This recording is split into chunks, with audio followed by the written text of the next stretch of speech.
Boa tarde, muito bem-vindos para mais um quadro Relacionamentos Abusivos no Limite da editora Líder.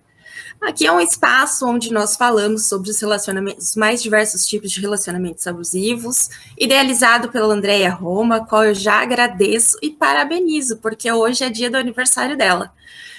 Hoje nós temos uma convidada muito especial, que é a doutora Ludmila Adorno. Ela é especialista em conflitos, né? Usa o pensamento sistêmico e vai falar um pouquinho como é aplicar essas técnicas dentro dos relacionamentos abusivos. Será que isso é possível? Vou passar a palavra para a doutora Ludmila para que ela possa fazer suas primeiras considerações. Boa tarde a todos. Estou muito lisonjeada pelo convite. Agradeço a editora Líder, a Andréia, a você, Adriana, pelo convite. E é possível sim. A gente pode aplicar os meios alternativos de dissolução de conflito também nos relacionamentos abusivos. Doutora Ludmila, a senhora tem casos de relacionamento abusivo? Já atendeu casos de relacionamentos abusivos e aplicou essas técnicas? Sim, eu já advogo há 15 anos na área de família, então minha especialidade é família. Há 3 anos atrás eu conheci o direito sistêmico, mas desde antes disso a gente já via relacionamentos abusivos já dentro do escritório. Então, a partir do momento que eu comecei a entender o direito sistêmico, eu comecei a aplicar essas técnicas nos relacionamentos que a gente via dentro do escritório. Falando em pensamento sistêmico, o que levou a doutora a procurar o pensamento sistêmico? Bom, eu estava um pouco cansada da litigiosidade do direito de família, né? E eu comecei a estudar e me deparei com o Dr. Sam Stewart, né? E com o pensamento que ele estava desenvolvendo das constelações familiares aplicadas ao judiciário. E passei a procurar me inteirar, fazer cursos de especialização, cursos de formação, justamente porque eu entendi que o direito de família ele vai além do que está escrito no Código Civil ou então nas jurisprudências. O direito de família tem muito mais a ver com os sistemas familiares do que a própria lei. Então, isso me deixou muito apaixonada e foi a razão pela qual resolvi aplicar. E mudou o seu modo de olhar para o direito? Nossa, certamente. Mudou meu modo de olhar para o mundo. Inclusive na minha própria família. Mudou o modo como eu olho meus pais, meus avós, meus descendentes. Isso eu tento passar para todo cliente que entra dentro da minha sala. Falar em direito de família, em relacionamento abusivo, é tão pesado, né? É algo assim. O pensamento sistêmico e o direito sistêmico aplicado traz uma leveza maior para tratar desses tipos de assunto tão delicados? Traz sim, porque quando eu lidava com relacionamentos abusivos antes do conhecimento sistêmico, eu trazia esse peso para dentro de casa. Eu já moro do lado do escritório. Então, assim, já é difícil desvincular o escritório da minha casa. E ainda trazia esse peso, e isso me deixava muito cansada, muito exausta, até para vocês terem uma ideia, na minha relação com o sono, isso atrapalhava. Então, quando eu comecei a aplicar o direito sistêmico e entender e aceitar que às vezes não é o momento daquela mulher entender algumas coisas, ou então ajudar, porque eu percebo naquele momento, no feeling, que é o momento de eu ajudar aquela mulher, aquilo se tornou mais leve. Então, assim, antes eu chegava em casa exausta, tentando resolver o problema do mundo. E agora não, agora eu tento resolver, mas eu ajo até onde eu posso resolver, né? Então eu vou até o meu limite. E aquilo não me traz peso, aquilo me traz um sentimento de paz. Então, doutora Ludmila, como acontece essa aplicação dos meios adequados de conflito dentro do escritório? Isso é feito no escritório, é feito em audiência, é feito no judiciário, para que as pessoas possam entender um pouquinho mais. Bom, eu vou explicar um pouquinho da minha atuação pessoal. Quando chega um casal, principalmente eu atendo a mulher primeiro, normalmente são elas que me procuram, e eu identifico que ela está num relacionamento abusivo, O meu primeiro momento com ela é uma tentativa de fazer algumas armas que a gente fala para mudar a percepção. Então, a gente usa algumas ferramentas para tentar mudar a percepção dessa mulher, para ela entender que tipo de relacionamento que ela está. Se esses exercícios dão certo, a gente já passa para a segunda parte, que é empoderar a parte. Por quê?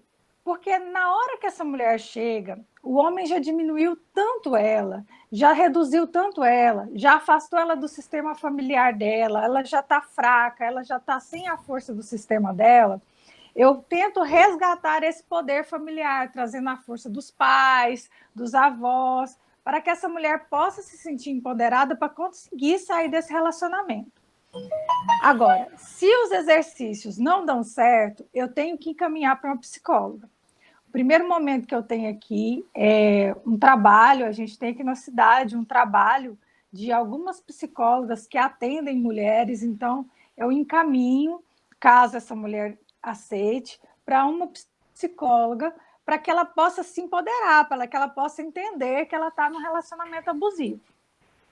Aí, diante de todas essas forças, com ela entendendo que está no relacionamento abusivo e empoderando a parte, a gente consegue aplicar as técnicas de resolução de conflito. Por quê? Porque os meios adequados de resolução de conflito, eles pressupõem que as partes estão em nível igual. Então, quando a mulher chega abaixo, a primeira coisa que eu tenho que fazer é colocar ela no nível do homem. Não é que isso seja machismo ou feminismo, é só uma visão de que as partes têm que ser iguais para poder fazer um acordo. Independente se o acordo vai contra ou a favor da lei, porque a gente entende que os métodos adequados de dissolução de conflito, eles podem decidir qualquer tipo de acordo, desde que não esteja ferindo o Código Penal e outras legislações perante a vida, né? Então, a gente empodera as partes e as partes empoderadas vão poder decidir o que elas querem de melhor para elas. A doutora falou, né, que empodera a mulher, mas pode ser um caso inverso também. De repente, pode vir um homem que está sendo... eu sei que é muito mais difícil, que 99% dos casos são mulheres, né? Mas eu, por exemplo, já atendi homens que estavam em relação de abuso. Então, aí, no caso, é o mesmo trabalho. A gente fala muito na mulher, mas é porque a gente tem estatísticas de que as mulheres são muito mais abusadas que o homem. Isso é fato, né? A gente... ainda mais na pandemia, aí a gente viu quanto abuso foi sofrido, essas mulheres que estavam realmente dormindo com o inimigo, né, e não sabiam. Existe essa dificuldade da mulher em se ver dentro de um relacionamento abusivo, né? Muitas vezes ela acha que ela ela é a culpada da história. Como fazer nesses casos? Isso faz parte do que a gente chama do ciclo de violência, né? Que é o momento que ela passa pela culpa, depois ela se sente inferior ao homem, e aí ele vem e fala que ama e tudo. Então, a forma de atuação vai depender muito de qual parte desse ciclo que a mulher está no momento que ela me procura. Eu entendo realmente, como você falou, que existem homens que são vítimas de abuso, de violência emocional, de abuso emocional. Particularmente, eu nunca atendi nenhum. A minha prática mesmo é com mulheres. A minha área de atuação é mais voltada para as mulheres, embora eu entenda que exista. Mas, assim, só abrindo um gancho naquilo que você falou, mas a gente vai aplicar essas técnicas mesmo dependendo de onde essa mulher está. Se essa mulher está no momento de culpa, existem alguns exercícios que mostram para ela. Se essa mulher está na fase do arrependimento, se ela está na fase do arrependimento do homem. Então, são vários exercícios que a gente pode aplicar, inclusive exercícios sistêmicos, com bonecos, com cartas, para poder trazer essa mulher para o estágio atual, para o estágio de adulta, né? Como a gente fala. E a conversa flui entre as partes depois que você realiza essas técnicas? Porque eu acho que a grande dificuldade dentro desses relacionamentos abusivos é trazer as partes para uma conversa, né? Então, aí depois desse primeiro momento que eu falo com a mulher, eu tenho um momento separado com o homem também, onde eu vou também fazer alguns exercícios com ele para trazer ele à realidade mesmo, para trazer ele para o estado de presença. Então, naquele momento, muitas vezes o homem chega bravo, com o braço cruzado, porque eu estou na advogada da mulher que vai defender só ela. E eu, nesse momento, eu tiro um pouco da figura do advogado, da advogada, e parto para a figura da mediadora. Então, nesse momento, eu vou explicar para o homem que eu estou ali para mediar, que a vontade dos dois é que vai ser cumprida. E aí a gente consegue fluir uma conversa boa, e depois desse momento é que eu junto os dois. Então, até essa situação de conversar com um ou com o outro, eu não converso com os dois ao mesmo tempo. E aí Eu só depois, converso com os dois depois. aí depois dessas duas conversas, geralmente funciona. Os dois estarem juntos no mesmo Funciona, espaço, conversando. funciona. Tem funcionado bem. Não é um acordo rápido, não é uma coisa de 1 hora, 2.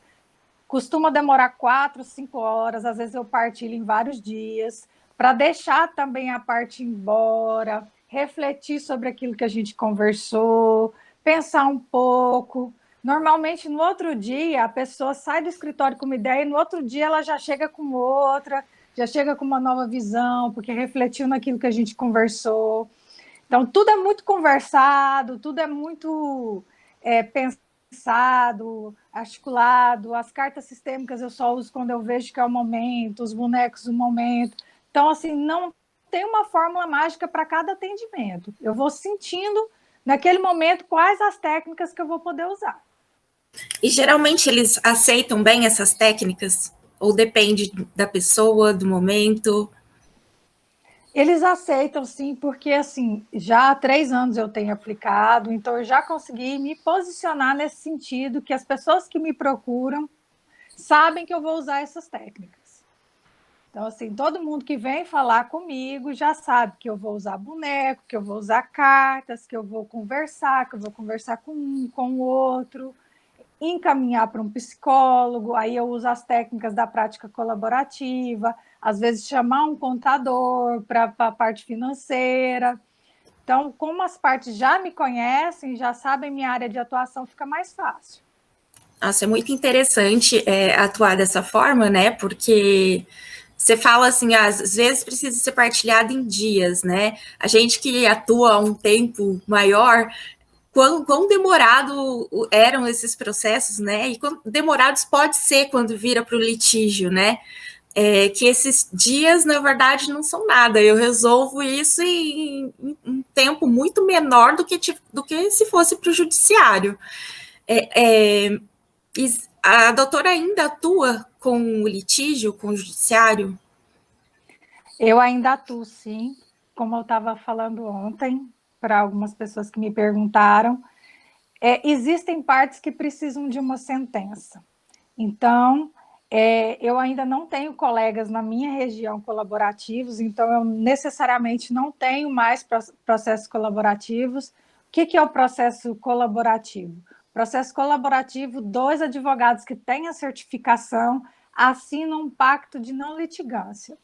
Então, se eu assinar esse pacto com outro colega, todas as provas vão para a mesa, mas depois eu não posso entrar na justiça com aquele cliente, porque eu já conheço todas as provas. Então, eu tenho que liberar esse cliente para outra pessoa. Como não tenho outro colega colaborativo aqui na minha região, eu uso as técnicas sem o pacto de não litigância. Embora eu não vá agir de deslealdade com as questões de prova, quando eu vejo que já não vai dar acordo, eu nem pego as provas, eu nem coloco elas na minha mão. E aí a gente vai atuando dessa forma, vai tentando não litigar, explicar a demora do judiciário, todas essas questões que você levantou agora, quanto tempo o promotor demora para falar, o juiz, as audiências. Então, tudo isso é colocado na mesa para a parte decidir. E às vezes ela opta pelo litígio. Opta pelo litígio, exatamente. Porque tem partes que optam pelo litígio e precisam de uma sentença. E Né? aí, Então, eu quero que o juiz me fale, eu posso até ganhar menos, mas eu quero que o juiz me fale isso. Aí tudo bem. E é importante a gente dizer, né, porque quando a gente fala em meios adequados, ou mesmo no pensamento sistêmico, as pessoas pensam que a gente vai fazer um acordo a qualquer custo. E não é assim que funciona, né? Na verdade, aí, como a doutora está trazendo, às vezes a gente vai precisar levar o caso para o judiciário. E essa Exatamente. visão é algo que, às vezes, eu recebia clientes que já falavam assim, mas você não vai vir com história de acordo. Ele já não estava predisposto para o acordo. Então, né, tipo, a gente, quando começa a difundir um pouco esse pensamento sistêmico, as práticas colaborativas, os meios adequados, as pessoas já colocam aquela advogada que faz acordo. Se eu não O quero isso, rótulo, é né? aquela que não briga, aquela que quer paz. Na verdade, a gente realmente quer paz, né? Que eu acho que isso é melhor para todo mundo, é melhor para a gente, enquanto profissional, resolver as coisas de um modo mais leve, e é melhor para as partes que vão ter aí um resultado num tempo muito menor e muito mais leve do que receber uma sentença em que você vai ser obrigado a fazer aquilo que está escrito ali no papel. Né? O juiz não conhece a sua vida tão bem quanto as pessoas que estão envolvidas ali naquilo, né? Não Muito é? melhor que Não é? elas possam, né, decidir por elas mesmas, né? Doutora. O que eu falo é o seguinte, eu falo que as partes, a gente entende também quando a parte precisa de uma sentença. Eu falo que a parte, ela está sentindo o que eu não sinto, né? Então, se ela fala, se ela vai se sentir bem, se vai liberar o perdão, ou se vai liberar aquele sentimento de ressentimento com um terceiro falando, não sou eu que vou convencê-la do contrário. Eu Com tento certeza. eu tento um acordo, mas tentar não é obrigar, porque eu não posso decidir por ele, porque justamente na mediação, nos métodos alternativos de conflito, a primeira coisa que a gente estuda é: você não pode decidir pela parte. Então, isso já torna o trabalho mais leve. Porque antigamente, né, eu advogo aí há alguns mais de 20 anos. Antigamente, né, as pessoas chegavam já no escritório do advogado e o advogado talvez nem olhasse para ela. Eu digo, eu não tenho vergonha de dizer que eu fui uma advogada assim durante muito tempo. Eu olhava para o processo e aí eu vi um processo na minha frente com 1000 recursos, eu fazia um pacote, falava assim, aqui é isso que a gente vai fazer e pronto. E esse olhar mais amplo, né, faz com que a própria parte possa e olhar para aquele problema dela, mas também faz com que a gente seja mais humano, né? E olhe para a parte não como um Exatamente. processo, né? Porque Exatamente. Até porque o direito de família, ele parte além, né, da lei, do processo. Né? O direito de família fala de sentimento, fala de abandono, fala de amor, fala de fim de amor. Então, assim, o direito de família, eu falo que ele é o mais amplo de todos, porque ele fala do íntimo da pessoa. com certeza. Né?